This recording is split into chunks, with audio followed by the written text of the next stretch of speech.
আল্লাহ রসুল হিজরত করেন নাই তখন 4 সাহাবী বাংলাদেশে চলে আসছেন।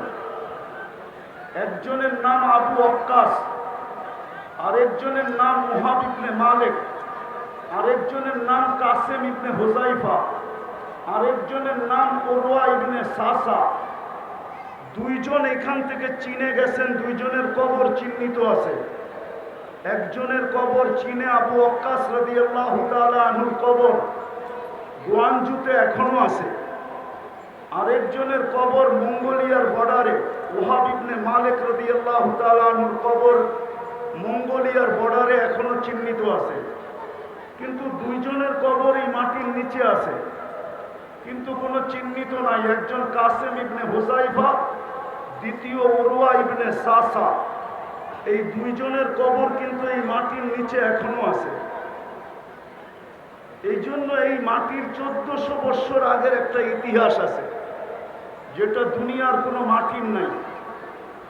এই মাটির নিচে যতটুকু কোরবানি লুকায়িত আছে, ওই যুগে আল্লাহ রসুলের হিজরতের আগে হিজরত করে বাংলাদেশের মাটিতে আসা, এই হিজরতের কোরবানি এই মাটির নিচে লুকায়িত আছে।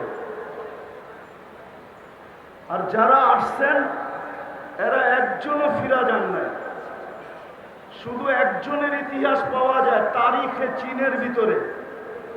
আবু ওয়াক্কাস রাদিয়াল্লাহু তাআলা আনহু 18 মাস চলার পরে, আমি ওলামাদের মজলিসে বলতেছি, তাহকিক করে দেখেন, তারিখে চীনে লেখা আছে আবু ওয়াক্কাস রাদিয়াল্লাহু তাআলা আনহু যখন 18 মাস পায়দল চলার পরে মদিনা ফিরত যান, আর বাবে মদিনা দিয়া যখন ঢোকেন, তো সাহাবায়ে কেরামকে জিজ্ঞাসা করছিলেন আল্লাহর রসুল কিরকম আছেন। তো যাকে জিজ্ঞাসা করছে সে জবাব দিছিলেন, ইন্তাকালা রাসূলুল্লাহ ইলা জাওয়ারি রাহমাতিল্লাহ। আল্লাহর রসুল তো দুনিয়া থেকে চলে গেছেন। তো আবু ওয়াক্কাস রাদিয়াল্লাহু তাআলা আনহুর মন কিরকম ভাঙ্গা ছিল, ওটা উনি আর আল্লাহ বলতে পারে, দুনিয়ার কোনো ভাষা এটা ব্যক্ত করতে পারে না। উনি মসজিদে নববীতে যে সালাম দিয়া যখন ঘুমায়া পড়ছেন, তো স্বপ্নে যুগে উনি দেখছেন যে আল্লাহর রসুল বলতেছিল, আবা ওয়াক্কাস মা বাআসতুকা লিতারজি। আবু ওয়াক্কাস, তোমাকে তো ফিরত আসার জন্য পাঠানো হয় নাই, তুমি ফিরত আসলে কেন? তো উনি ঘুমের থেকে উঠছেন, আবার উনি চীনের দিকে রওনা করছেন, যেখানে আজকে ওনার কবর, যেখানে ওনার আজকে কবর। আমি হয়তো 11 তারিখে ইনশাআল্লাহ 20 তারিখে পৌঁছবো ওইখানে, না আজকে রাত্রেই আমার সফর আছে। ফিরতি পথে আমি চায়না হয়ে আসবো, গুয়াংজু হয়ে আসবো। ওইখানে ওনার কবর আছে, উনি ফিরে আসছেন আর নিজের হাতে মসজিদ বানাইছেন। ওই মসজিদে এখনো ওনার হাতের লেখা খচিত আছে। মসজিদের নাম ছিল মসজিদ মুশতাক ইলার রাসূল। বাবার বিষয় কিন্তু মসজিদ মুশতাক ইলার রাসূল। আল্লাহর রসুলের জন্য পাগল প্রায় যেই ব্যক্তিরা, ওদের মসজিদ। তো যেটা বলতেছিলাম, আজকে 92% মুসলমান। তারপরও আমরা জানি আমাদের দেশে আমরা কতটুকু দীক্ষিত, কতটুকু বঞ্চিত, কতটুকু লাঞ্ছিত, কতটুকু আমরা অবহেলিত, কতটুকু আমরা নির্যাতিত। মনে হয় বুঝাইতে পারি না। সারা দুনিয়ার মুসলমান দেশেই মুসলমান নির্যাতিত। কারণ কি? 200 কোটি সম্পদ, 70% আমাদের কাছে। দুনিয়ার তেল বলেন মুসলমানের কাছে, দুনিয়ার গ্যাস বলেন মুসলমানের কাছে, দুনিয়ার সোনা বলেন মুসলমানের কাছে, দুনিয়ার সবচেয়ে বড় টাকা মুসলমানদের কাছে। মুসলমানের চেয়ে বড় টাকা দুনিয়ার কারো কাছে নাই। 4 থেকে 5টা দেশ যদি এক হয়, তাহলে সারা দুনিয়া এরা কিনতে পারে। এত বড় টাকা মুসলমানের কাছে। দুনিয়ার সবচেয়ে বড় টাকা কুয়েতের কাছে, দুনিয়ার সবচেয়ে বড় টাকা ওমানের কাছে, দুনিয়ার সবচেয়ে বড় টাকা বাহরাইনের কাছে, দুনিয়ার সবচেয়ে বড় টাকা ব্রুনাইয়ের কাছে। তারপরও মুসলমান ঘৃণিত অবহেলিত কেন? আমার প্রশ্ন বলতে পারেন, কথা বলার ঢংও বলতে পারেন। আমার বিশ্বাস, এটা আমি মনের থেকে বিশ্বাস করি, আমার উপরে যে কেউ আঙ্গুল উঠাইতে পারেন তাতে কিছু আসে যায় না, বিরুদ্ধে লিখতে পারেন তাও কিছু আসে যায় না। কিন্তু আমার মন বলে, আমার তাখায়ুল বলে, রাসূলুল্লাহ সাল্লাল্লাহু আলাইহি ওয়াসাল্লামের আদর্শের কারণে, যাকে আল্লাহ আদর্শ বানায় পাঠাইছেন, লাকাদ কানা লাকুম ফি রাসূলিল্লাহি উসওয়াতুন হাসানাহ, যেই হেদায়েতের চাওয়া আমরা প্রত্যেক নামাজের ভিতরে চাই, সূরা ফাতিহা ব্যতীত যেই নামাজ হয় না, যার ভিতরে মৌলিক বিষয় হলো ইহদিনাস সিরাতাল মুস্তাকিম। আমি মাদ্রাসার ছাত্রদেরকে বলতেছি, তোমরা একটু ভালোভাবে আমার কথাটা চিন্তা করো, ঠান্ডা মাথায় চিন্তা করো। যেই হেদায়েত আমরা প্রত্যেক রাকাতে চাই, যেই হেদায়েত মানুষের জিনিসের জীবনের ভিতরে সবচেয়ে বড় জিনিস, হেদায়েত প্রাপ্ত যে হয়, খোদার কসম তার কোনো জিনিস দ্বারা মানুষ কষ্ট পায় না, এমনকি পিঁপড়া পর্যন্ত কষ্ট পায় না। কথা শুরু করার আগে একটা জিনিস বলতে বাধ্য হই, একটা জিনিস বলতে বাধ্য, কেননা এই সভাটা, আলোচনাটা কোনো সাধারণ আলোচনা না, এটা সিরাতুন নবীর আলোচনা।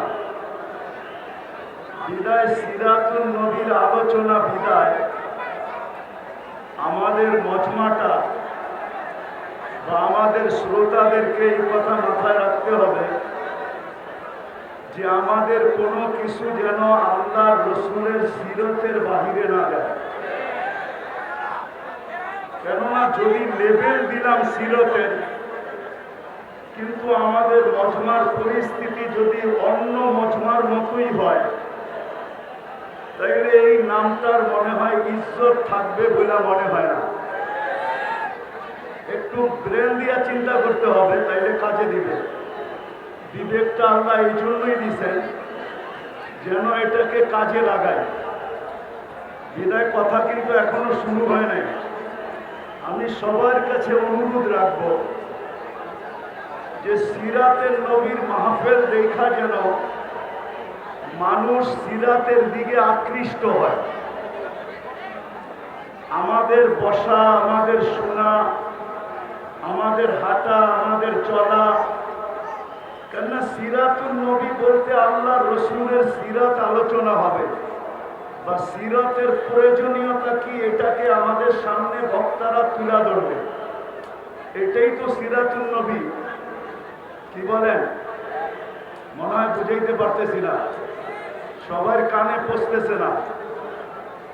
বিদায় আমাদের অবস্থাটা এরকম হইতে হবে যে মানুষ অবস্থা দেখেই আমাদের দিকে আকৃষ্ট হয়।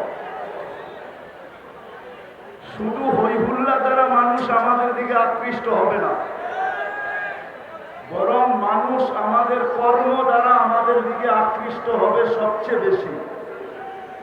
এই জন্য সিরাতের মাহফিল হিসাবে যতটুকু ডিসিপ্লিন হওয়া দরকার এখানে,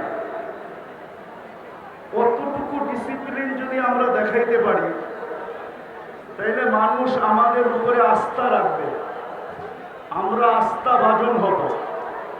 আর যদি ডিসিপ্লিন না দেখাইতে পারি, আমি বেশিরভাগ ছাত্রদেরকে বলবো, তোমরা যদি ডিসিপ্লিন না দেখাইতে পারো, তাহলে সমাজ কিন্তু বলবে যে এরা ডিসিপ্লিনওয়ালা না, এরা উশৃঙ্খল। বিদায় পায়ে হাত রেখা বলবো, যতক্ষণ পর্যন্ত এই অনুষ্ঠান চলে আর আমরা যতক্ষণ পর্যন্ত থাকব, ততক্ষণ পর্যন্ত আমরা এরকম একটা ডিসিপ্লিন দেখাবো যে দুনিয়া আমাদের ডিসিপ্লিনকে দেখা আকৃষ্ট হয়, আমাদের কাছ থেকে শিখে। আর যদি আমরা হইহুল্লা করি, এলোমেলো থাকি, তাইলে কিন্তু ব্যানার আর আমাদের বাস্তব দুটায় কখনো মিল খাবে না। কেননা সত্য এটাই আজকে দুনিয়াতে 200 কোটি মুসলমান, 70% দুনিয়ার সম্পদ মুসলমানের কাছে। তারপরেও আজকে মুসলমান দুনিয়াতে যতটুকু নির্যাতিত, অতীত ইতিহাস খুঁজলে এতটুকু নির্যাতিত পাওয়া যায় না। কারণটা কি? কি কারণে 200 কোটি মুসলমান হওয়া সত্ত্বেও আজকে সারা দুনিয়ার মুসলমান নির্যাতিত, নিষ্পেষিত, দীক্ষিত, অবহেলিত, ঘৃণিত? বিজাতির কাছে তো কাছে ঘৃণিত বটেই, নিজের দেশেও, যেই দেশে 90% মুসলমান, বরং 91-92% মুসলমান যেই দেশে, যেই দেশগুলার অস্তিত্ব ইসলামের উপরে, আজ থেকে না, বাংলাদেশের ইসলাম কিন্তু আজকের ইসলাম না। একটু শান্তভাবে শুনলে মনে হয় বুঝে আসবে। বাংলাদেশের ইসলাম আজকের ইসলাম না। বাংলাদেশের ইতিহাস 200 বৎসরের ইতিহাস না। বাংলা সন দেখলে দেখা যায় যে বাংলাদেশের ইতিহাস কত দিনের। আমি ইতিহাসের পাতা থেকে বলতেছি, বাংলাদেশের ইসলাম কিন্তু আজকের ইসলাম না।